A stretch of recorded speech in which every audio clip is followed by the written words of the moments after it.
Hello viewers, welcome to the weekly macro roundup for the week ended 10th January 2026.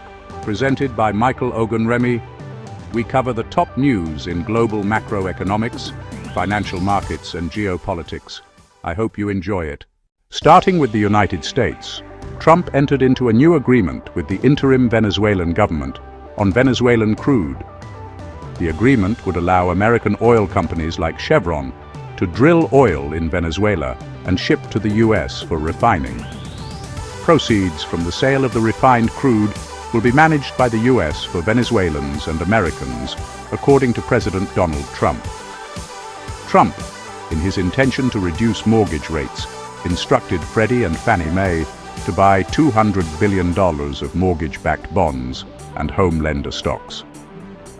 When Fannie and Freddie buy more MBS, this raises the price of those securities in the secondary market. As MBS prices rise, their yields fall. Because mortgage rates are closely linked to MBS yields, lower yields translate into lower effective mortgage interest rates. Economists generally view this approach as misguided because it artificially suppresses mortgage rates without addressing the underlying drivers of borrowing costs, such as inflation, fiscal deficits, and long-term Treasury yields. The unemployment rate in December dropped unexpectedly to 4.4% from a revised 4.5% reported for November 2025. Even though hiring remained weak, the decline occurred largely because the labor force shrank slightly.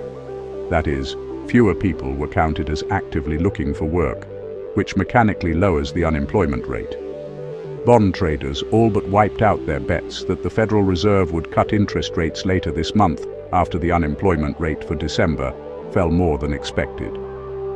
In other data released this week, new residential construction decreased 4.6% to an annual rate of 1.25 million homes in October.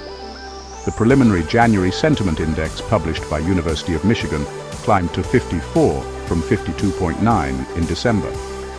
Household net worth climbed nearly $6.1 trillion from the prior quarter to $181.6 trillion in 2025 Q4. U.S. inflation expectations rose in December to 3.4%, up from 3.2% in November, and trade deficit unexpectedly narrowed by 39% in October to the smallest since 2009 on a sharp pullback in imports. Moving on to China, Beijing reassured its trade partners who are concerned about surging imports that it will cancel or reduce tax rebates on hundreds of products. Amid the U.S. row with Venezuela, the U.S. Energy Secretary stated that Venezuelan oil supplies to China would not be cut off, but the Interior Secretary said China would no longer be entitled to oil purchase discounts.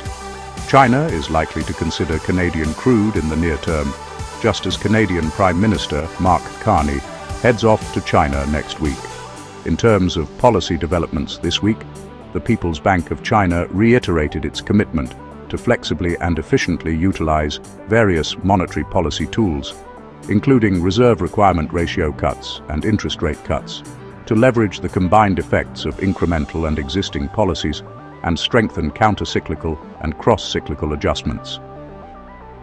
There are concerns that China's new consumption subsidies, which were expected to boost household spending, are turning out to be modest and tilted towards supporting large industrial firms instead.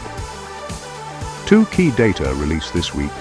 China's services activity expanded at its slowest pace in 6 months in December, as growth in new business softened and foreign demand declined, and inflation accelerated last month thanks largely to higher food costs, as deflationary risks stalk the world's second biggest economy in the absence of more forceful stimulus measures. In the Eurozone, German industrial production unexpectedly increased for a third month, the latest signal that a recovery might be taking hold in Europe's biggest economy.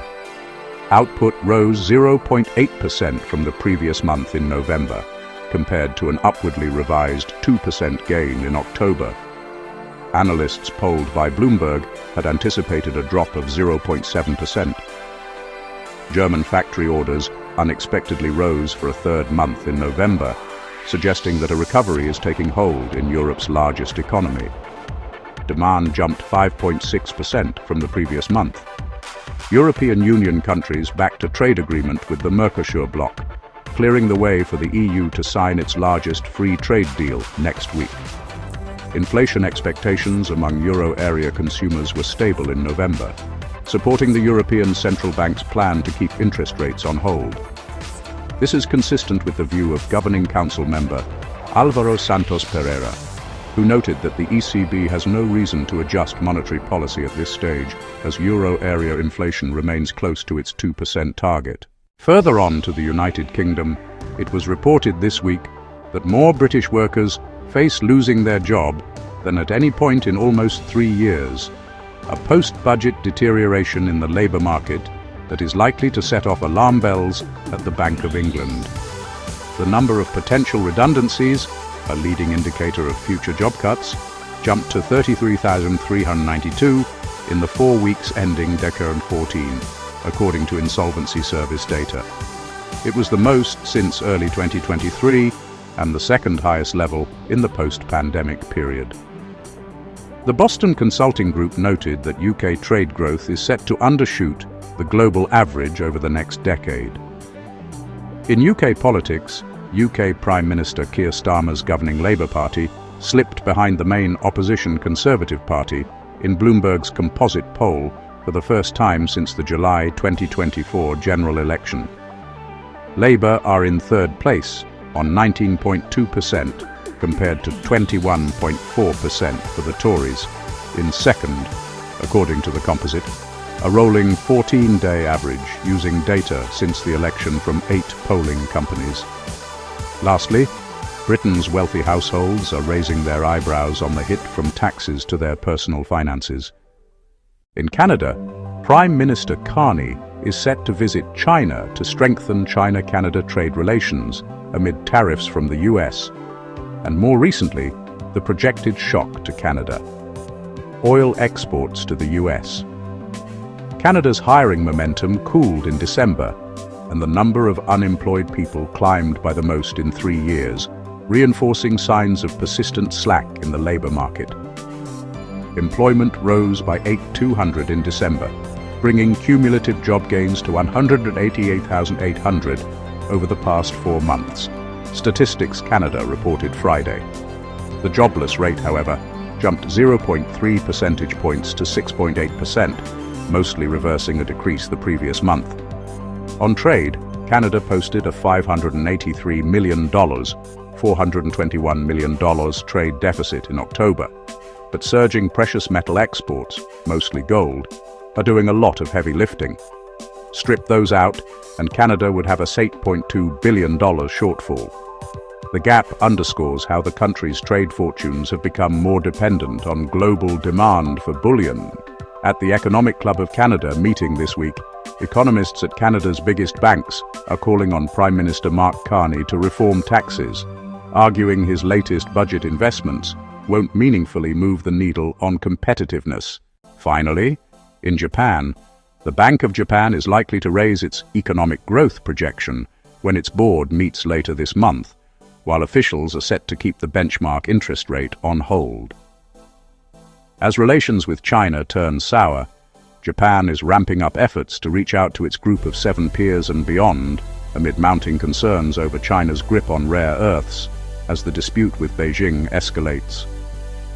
Japanese households boosted spending in November, in a positive sign for Prime Minister Sanae Takaichi, who oversaw passage in Parliament of a large fiscal stimulus plan in the following month. That brings this to a wrap. Kindly remember to subscribe and turn on the notification bell. See you next week.